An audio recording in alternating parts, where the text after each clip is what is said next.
फुसफुस अछि ताहाको एक्टिव करिया पई आमे अभ्यास करि परिबा समस्या थिबो सेमान पई उद्दिष्ट ध्यान रखिबा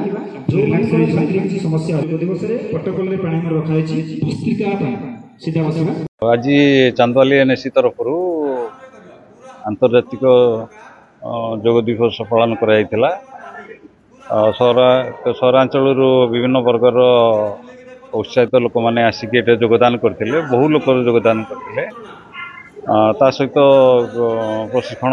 दि जाता नगरपाल आसिक शुभ उद्घाटन करते सठिकतार आम सब कार्यक्रम कर आज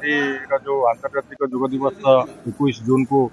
प्रतिवर्ष रखा जाए से अवसर में चांदवाली ब्लॉक प्रशासन तरफ एक गोटे भल आयोजन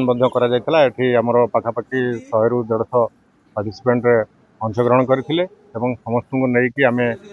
योग शिक्षा देलु और आमर 2 योग गुरु आम पाखे उपस्थित थे आमर जड़े बंधु दिलीप बाबू आम सहित जोड़ी होते समस्त चांदवाली अनेक अंचल आसवा पार्टिसिपेंट मानक आम धन्यवाद दौचु ये जो अवसर में मु सारा देशवासी को गोटे अनुरोध करी समस्ते योग